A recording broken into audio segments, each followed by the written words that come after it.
वचन दिले तू मला या मालिकेत इंटरेस्टिंग असा भाग पाहायला मिळणार आहे।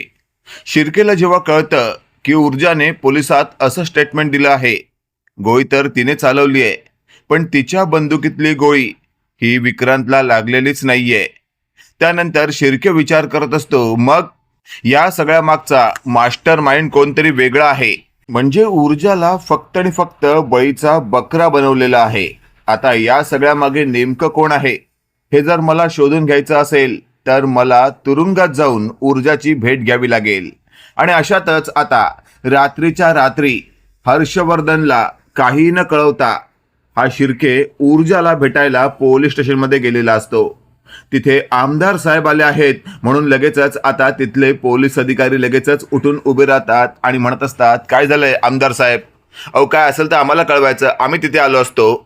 त्यावर आमदार शिर्के म्हणत असतो, मला फक्त ऊर्जा शिंदेची भेट घ्यायची आहे, भेटू शकतो ना मी? त्यावर इन्स्पेक्टर म्हणत असतात, अहो आमदार साहेब असं काय विचारताय, जा जा तुम्ही भेटू शकता। आता आमदार शिर्के आपल्याला भेटायला आले आहेत हे जेव्हा ऊर्जाला कळतं त्याच वेळेला ऊर्जा स्वतःशी बोलत असते, बरं झालं मला सुद्धा काही प्रश्न यांना विचारायचे आहेत। आणि अशातच आता शिर्के समोरून चालत येताना ऊर्जाने पाहिलेलं असतं आणि लगेचच आता शिर्के बोलू लागतो, काय हो ॲडव्होकेट ऊर्जा शिंदे, चक्क तुम्ही तुरुंगात? त्यावर ऊर्जा म्हणत असते, थँक्यू सो मच आमदार साहेब, तुम्ही मला भेटायला आलात। खरंच मला तुम्हाला काहीतरी सांगायचं आहे आणि काही प्रश्नांची उत्तरं तुमच्याकडनं जाणून घ्यायची आहेत। हे वाक्य ऐकल्यावर शिर्के म्हणत असतो, म्हणजे म्हणजे तुला माहिती आहे का मी इथे का आलोय ते? त्यावर ऊर्जा म्हणत असते, तुम्ही इथे का आला आहात याबाबत मला काहीच माहिती नाही, पण मला तुम्हाला काही प्रश्न विचारायचे आहेत, म्हणजे तुम्हाला क्लिअर होईल तुमच्या मनात आता नेमकं काय चाललंय मला नाही माहिती। त्यावर शिर्के म्हणत असतो, विचार, तुला काय विचारायचं आहे? त्यावर ऊर्जा म्हणत असते, तुम्हाला काय वाटतंय खरंच तुमच्या मुलाला मी मारू शकते का? हे वाक्य ऐकल्यावर शिर्के म्हणत असतो, अगं हा काय प्रश्न आहे? तू स्वतः कबूल केलं होतंस ना पोलिसात की तूच गोळी चालवलीस? त्यावर ऊर्जा म्हणत असते, हो मी कबूल केलं होतं पोलिसात सुद्धा आणि मी कोर्टात सुद्धा तेच स्टेटमेंट दिलंय। मी माझं स्टेटमेंट बदललेलं नाहीये, कारण मी सत्याच्या मार्गावर चालणारी वकील आहे। त्यावर शिर्के म्हणत असतो, काय चालवलंयस तू हे? काय सत्याचा डोंबार घेऊन नाचतेस तू? अगं माझ्या मुलाला संपवलंयस तू। त्यावर ऊर्जा म्हणत असते, हेच तर तुमच्या लक्षात येत नाहीये। अहो शिर्के साहेब जरा तरी विचार करा, मी त्या विक्रांतला धमकी दिली होती पण ती रागाच्या भरात, पण खरंच तुम्हाला वाटतंय मी त्याला संपवीन म्हणून? अहो माझा त्याच्यावर काही विशेष राग नव्हता।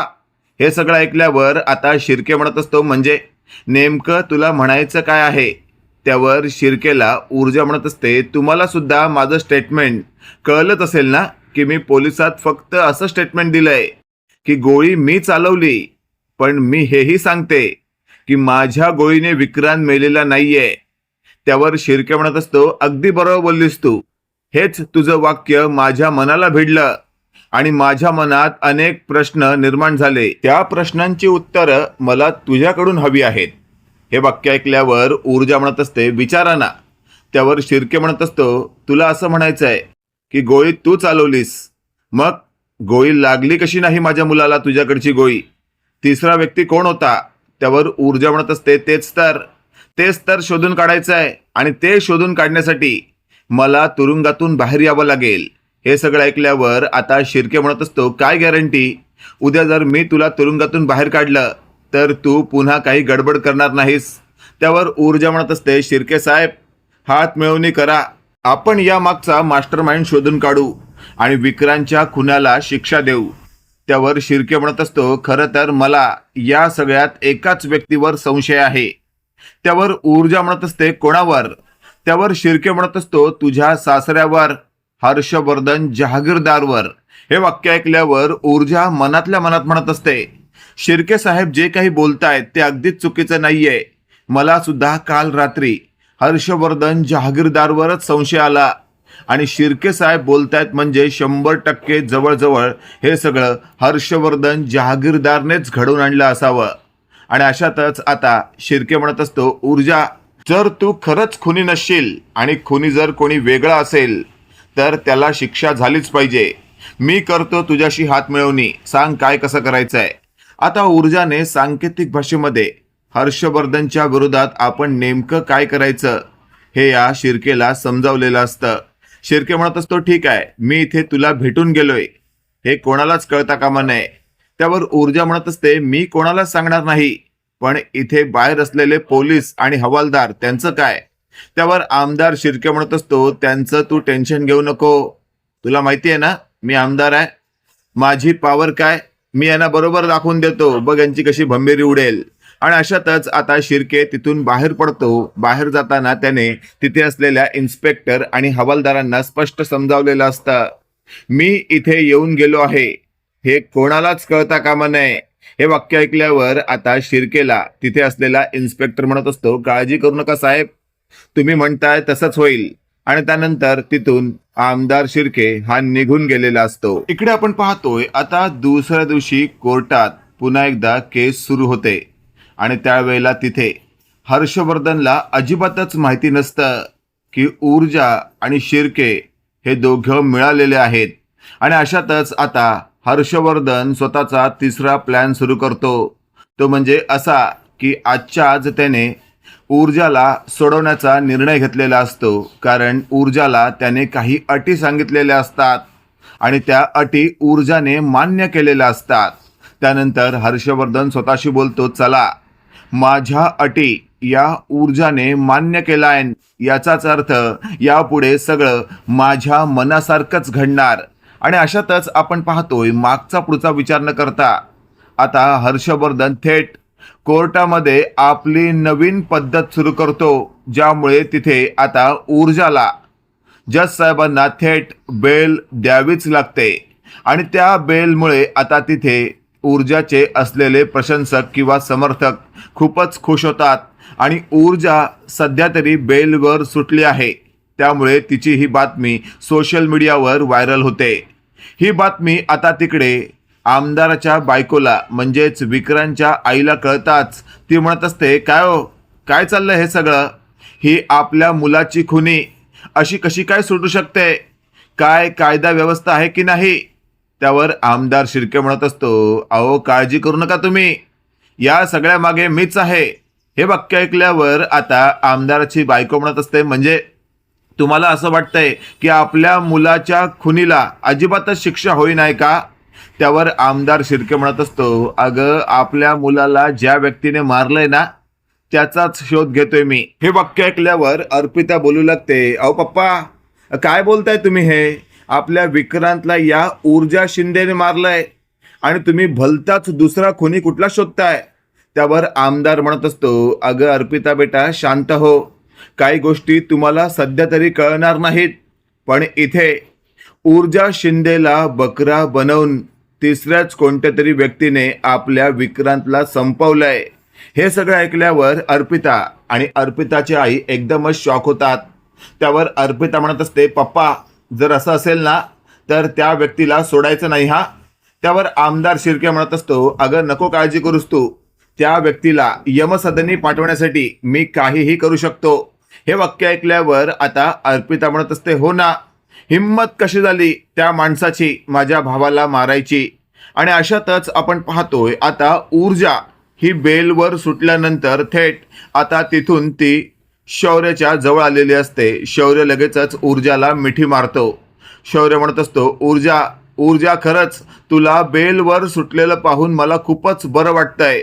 अगं रात्री एक क्षणही मी झोपू शकत नव्हतो, आज निवांत तुझ्याबरोबर दिवसभर बसून मी गप्पा मारणार आहे.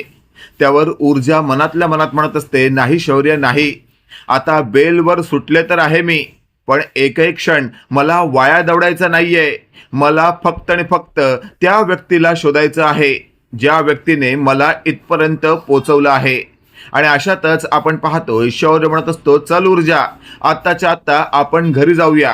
हे वाक्य ऐकल्यावर आता हर्षवर्धनने थेट ऊर्जाला इशारा केलेला असतो, तुला अटी लक्षात असतीलच ना? पहिली अट, माझ्या शौर्यापासून लांब राहायचं, आणि दुसरी अट, माझ्या घरात पुन्हा पाऊल ठेवायचं नाही. आता ऊर्जाला तर हर्षवर्धनचा इशारा समजलेला असतो. पण तेवढ्यात आपण पाहतोय आता शौर्यने सांगितल्याप्रमाणे लगेचच ऊर्जा शौर्याबरोबर घरी जायला निघालेली आहे. हे सगळं पाहून हर्षवर्धन एकदमच अवाक होतो. तो स्वतःशी बोलत असतो, बापरे, म्हणजे ही ऊर्जा माझं ऐकत नाहीये. हिला बेलवर सोडवली, एवढ्या अटी सांगून तरीही आता ही उलट फिरते काय? आणि अशातच आपण पाहतोय शौर्यला एक महत्वाचा फोन आलेला असतो. त्या फोनवर बोलण्यासाठी शौर्य तिथून थोड्या वेळासाठी बाजूला होतो. तेवढ्यात आपण पाहतोय हर्षवर्धनने ऊर्जाचा हात धरलेला असतो आणि तिला बाजूला नेलेला असता. हर्षवर्धन म्हणत असतो, काय काय चाललंय तुझं हे? त्यावर ऊर्जा म्हणत असते, कुठं काय? त्यावर हर्षवर्धन म्हणत असतो, तुला तुरुंगात काही अटी सांगितल्या होत्या आणि त्या अटी जर तुला मान्य असतील तरच मी तुला बेलवर सोडवीन असं म्हटलं होतं. त्यावर ऊर्जा म्हणत असते, हो ना मग? त्यावर हर्षवर्धन म्हणत असतो, मग तुला अटी मान्य होत्या म्हणूनच तर तुला मी बेलवर सोडवली ना. मग आता मी सांगितल्याप्रमाणे सगळं ऐकायचं. त्यावर ऊर्जा म्हणत असते, हर्षवर्धन जहागीरदार, तुम्ही सांगितल्याप्रमाणे ऐकेन मी, पण आठवतंय ना काल काय म्हणाला होतात तुम्ही? या केसमधून तुला प्रॉपर सोडवीन मी. अजूनही या केसमधून मी प्रॉपर सुटलेली नाहीये.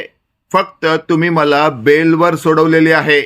ज्या दिवशी या केसच्या कचाट्यातून तुम्ही मला पूर्णपणे बाहेर काढाल ना, त्या क्षणापासून तुम्ही सांगितलेल्या अटी मान्य करीन. हे वाक्य ऐकल्यावर हर्षवर्धन एकदमच अवाक झालेला असतो आणि तो फक्त रागाच्या भरात ऊर्जाकडे पाहत असतो. तेवढ्यात आपण पाहतोय मागून हर्षवर्धनचा मुलगा शौर्य येतो आणि म्हणत असतो, काय ग ऊर्जा, इथे काय करतेस तू? अगं चल, घरी तुझ्या स्वागताची तयारी झाली असेल. हे वाक्य ऐकल्यावर आता हर्षवर्धन मनातल्या मनात म्हणत असतो, स्वागत? आणि हिचं आता तर मला विजयाला फोन करून सांगायलाच पाहिजे, चांगलं स्वागत कर हिचं. आणि अशातच आपण पाहतोय थेट शिर्केने आता ऊर्जाला फोन केलेला असतो आणि ऊर्जा स्वतःशी बोलत असते, शौर्य समोर मी शिर्केशी कसं बोलू? तेवढ्यात आपण पाहतोय आता ऊर्जा म्हणत असते, जा शौर्य, पटकन गाडी घेऊन ये. शौर्य म्हणत असतो, अगं होच की. आणि मग शौर्य गाडी आणण्यासाठी गेलेला असतो. तेवढ्यात ऊर्जाने फोन उचललेला असतो. शिर्के म्हणत असतो, काय मग वकिलीनबाई, ठरल्याप्रमाणे त्या हर्षवर्धनने तुला सोडवलंय. आता पुढे माझ्या मुलाचा खुनी शोधण्यासाठी तू माझी मदत करणार आहेस, आठवतंय ना? त्यावर आमदाराला आता ऊर्जा म्हणत असते, हो सर, काळजी करू नका तुम्ही. मला देखील या सगळ्यामध्ये अडकवणाऱ्या त्या व्यक्तीला अजिबातच सोडायचं नाहीये. हे सगळं ऐकल्यावर आमदार शिर्के म्हणत असतो, बघ, हर्षवर्धन जहागीरदारच या मागचा खरा मास्टर माइंड असणार आहे, यात मला अजिबातच शंका नाहीये. त्यावर ऊर्जा म्हणत असते, हो, माझा सुद्धा पहिला डाऊट तोच आहे. आणि अशातच आता मागचा पुढचा विचार न करता हर्षवर्धनला आपण लवकर नेस्तनाभूत करूया असं म्हणण्यात आलेलं असतं. इकडे आपण पाहतोय आता आमदार शिर्केने हर्षवर्धनला फोन केलेला असतो आणि आमदार शिर्के म्हणत असतो, हर्षवर्धन जहागीरदार, एक गोष्ट लक्षात ठेवायची, माझ्या मुलाचा खून करणाऱ्या त्या ऊर्जा शिंदेला तुम्ही बेल मिळवून दिली आहे. या मागचा तुमचा हेतू काय आहे मला नाही माहिती, पण मी तुम्हाला सोडणार नाही. त्यावर हर्षवर्धन म्हणत असतो, अहो आमदार शिर्के, काळजी करू नका तुम्ही, हा माझा वेगळाच डाव आहे आणि यातून बघा मी कसा ऊर्जा शिंदेला कायमस्वरूपी संपवतो ते. विक्रांतच्या मृत्यूला कारणीभूत असणाऱ्या या ऊर्जाला मी अजिबातच फार काळ जगू देणार नाही. हे सगळं ऐकल्यावर आमदार शिर्के मनातल्या मनात म्हणत असतो, तूच या मागचा षड्यंत्र रचणारा मास्टर माइंड आहेस. हे मला न कळायला काही मी दुधखुळा नाहीये, पण माझ्याकडे सध्या काही पुरावे नसल्यामुळे मला गप्प बसावं लागतंय. आणि अशातच आता दोघांचं काहीतरी बोलणं चालू असतं आणि त्याच वेळेला तिथे अर्पिताने नेमका असा बॉम्ब टाकलेला असतो की पप्पा काय चाललं हे? तुम्ही त्या ऊर्जाला भेटून आल्यापासून तुमचं जरा वेगळंच वागणं आहे. हे वागणं आता हे ऐकलेलं असतं बरोबर हर्षवर्धनने. आणि हर्षवर्धन लगेचच म्हणत असतो, काय व शिर्के साहेब, ही अर्पिता आता काय बोलली? तुम्ही ऊर्जाला भेटायला तुरुंगात गेला होतात म्हणे. हे वाक्य ऐकल्यावर आमदार शिर्के म्हणत असतो, अहो काय घेऊन बसलात तुम्ही? या अर्पिताचं डोकंच फिरलं आहे, ती कधीही काही बोलते. हे सगळं ऐकल्यावर आमदार शिर्के म्हणत असतो, बाप रे, म्हणजे माझ्या विरोधात काही षड्यंत्र तर सुरू नाहीये ना? आणि कदाचित जर माझ्या विरोधात काही षड्यंत्र सुरू असेल आणि ते जर मला कळलं नाही तर येत्या काही दिवसांनंतर माझे 12 वाजताना दिसणार आहे हे आता क्लिअर हर्षवर्धनला कळून चुकलेलं असतं. आणि हर्षवर्धन स्वतःशी बोलत असतो, अरे बाप रे बाप, आता तर माझे 12च वाजणार. अशातच आता ऊर्जाला घरी घेऊन आलेला असतो शौर्य. तिथे विजयाने आता वेगळाच धांगडधिंगडा घातलेला असतो. विजया म्हणत असते, शौर्य शौर्य तुझी हिंमत कशी झाली या मुलीला इथे आणायची. त्यावर शौर्य म्हणत असतो, मम्मा अगं असं कसं बोलू शकतेस तू, या घरची सून आहे ती आणि या घरात नाही येणार तर कुठे जाणार, माझी बायको आहे ना ती. त्यावर शौर्यला आता विजया म्हणत असते, या खुनीला मी माझ्या या घरात अजिबातच स्थान देणार नाही. त्यावर शौर्य म्हणत असतो, अगं मॉम अजून ती खुनी ठरायची आहे आणि खरं तर खून तिने केलेला नाहीये. त्यावर विजया म्हणत असते, आता तू मला सांगणार की हिने काय केलंय आणि काय नाही. अरे हिने कोर्टात आणि पोलिसात हेच स्टेटमेंट दिलं होतं की गोळी तिनेच चालवली आहे. त्यावर शौर्य म्हणत असतो, हो गोळी तिनेच चालवली आहे, पण गोळी तिच्या बंदुकीतून निघाली, पण विक्रांतचा मृत्यू तिच्या गोळीने झालेला नाहीये, तर तिसरा कोणता तरी व्यक्ती तिकडे विक्रांतला मारून डाव साधून गेला आहे. त्यावर तिथे विजया म्हणत असते, ते मला काय माहिती नाही. मी ठरवल्याप्रमाणे आता या घरात या मुलीला अजिबातच स्थान नाही. तू आत्ताच्या आत्ता हिला धक्के मारून घरातून बाहेर काढ. हे सगळं ऐकल्यावर शौर्य म्हणत असतो, नाही नाही मॉम, नाही, अजिबात नाही. मी तुझ्या या फालतू प्रश्नांना अजिबातच भीक घालणार नाही. आजी तूच सांग मला आता मला काय करायचं आहे. त्यावर आजी म्हणत असते, शौर्य शौर्य तू काळजी करू नको, मी आहे तुझ्यासोबत. मित्रांनो, काय वाटतंय तुम्हाला, येत्या काळामध्ये आपल्याला या मालिकेत आणखी काय नवीन पाहायला मिळू शकतं? कमेंट करून नक्की कळवा. आणि असेच नवनवीन अपडेट पाहण्यासाठी व्हिडिओला लाईक आणि चॅनलला नक्की सबस्क्राईब करा. धन्यवाद.